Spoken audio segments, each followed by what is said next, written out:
Good evening, folks. It is a lovely Tuesday night, and we have some breaking news for the Vancouver Canucks. Darren Dreger has it first. Quote, from all accounts, it appears Patrik Allvin is about to become the next GM of the Vancouver Canucks. Not done yet, but getting closer. Meanwhile, Frank Saravalli tweeted right at 6 p.m. that Jim Rutherford has begun to notify finalists that they did not get the job, leaving all signs pointing to Patrik Allvin emerging as the next GM in Vancouver. So I'm going to give you a quick introduction to Patrik Allvin from my bit of research that I've done, and then I'll give you my take. And by the way, while you're here, make sure you hit that subscribe button. We do post-game shows after every Canucks game and a bunch of Canucks stuff throughout the year. All right, so who is Patrik Allvin? He's 47 years old, he is Swedish, and he got into the NHL back in 2002 as a European scout in Montreal in the Habs organization, and then held the same role under Ray Shero for the Pittsburgh Penguins in 2006. So that's, 5 years into his career or so. Gets promoted to the Director of European Scouting in 2012, and then another promotion to the Director of All Amateur Scouting for the Pittsburgh Penguins in 2017. In November 2020, Jim Rutherford promoted him to Assistant General Manager in Pittsburgh. And then when Jim Rutherford left in January, just about 2 months later, Allvin was the interim GM for about 2 weeks when Rutherford left until they made another hire. So he's a pretty new guy on the scene when it comes to, managerial experience, just over a year of managerial experience, adding to a fairly inexperienced management group that we have here. And it looks like all of the management experience is sort of coming from the top in Jim Rutherford. It sort of points to that idea that Jim Rutherford sort of mentioned, where he was looking at hiring sort of an entry-level GM as more of a mentorship opportunity, where he will mentor this new GM and the AGMs and the people around them and sort of build up this new organization to sort of follow in his footsteps. There were some other candidates involved. Other names that were floating around were Sean Burke, Scott Mellenby, Matthew Darsh as of today, and another mystery candidate who we don't know yet. But either way, it looks like none of them are the hires.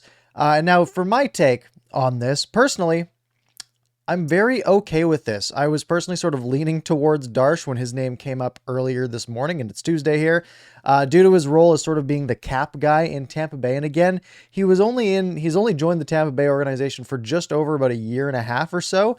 But I am personally glad they didn't go down the Sean Burke or the Scott Mellenby route. Patrik Allvin was sort of my middle of the road. I'm fine with it higher. Now, the idea of hiring someone with a scouting background, which is sort of where Allvin falls in, right? He basically spent 18 years in a scouting role, whether that was a scout, director of European scouting, then director of all amateur scouting for the Pittsburgh Penguins.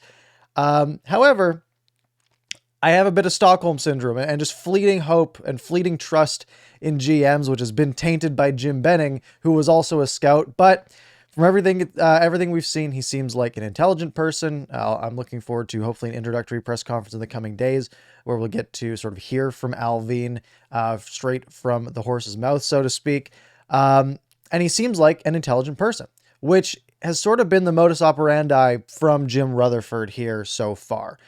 Which is to fill the boardroom with bright people who are sort of newer on the scene, aren't necessarily loyal to one another, and maybe aren't afraid to share a differing opinion. So Rutherford doing the hiring before the GM was brought on. As we know, we've had quite a few hires coming up, like Derek Clancey, Emilie Castonguay yesterday. There's just a bunch of people have already been brought in, basically. And the hiring before the GM gets brought on sort of gives them the chance to hire a bunch of people who aren't yes men, who maybe aren't loyal to Allvin for hiring. They're loyal to Jim Rutherford, but not necessarily the GM who's making those final decisions. Now, that directly contrasts from what we've heard the previous regime, right? We had heard that John Weisbrod was basically Jim Benning's right-hand man. Obviously, the Trevor Linden debacle comes to mind, right? Differing opinions on the direction of a team, whether or not the team needed to go into a full rebuild or not. And that ended up amicably pushing Trevor Linden out the door. Now, I could totally be wrong here. Maybe this is all Jim Rutherford's master plan to hire a bunch of people he already knows, like Patrik Allvin and Derek Clancey, and have them run the entire show, the three of them. But from everything we've heard, I really don't get that vibe.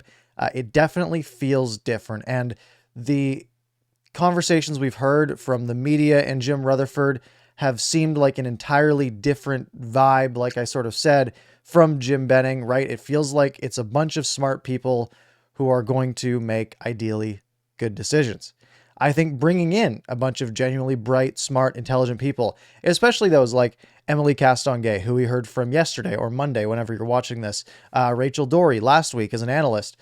We heard that we're here about Stan Smeal moving up the ranks, getting a promotion. And after we had sort of heard him speak after Jim Benning was let go, I think most people thought, wow, Stan Smeal's really well spoken and he seems to really care and really be confident in the direction of this team. Hiring a bunch of people who genuinely seem like they want to be a part of the organization. It really feels different. It feels like a reset. It feels like a totally new culture, a fully new direction.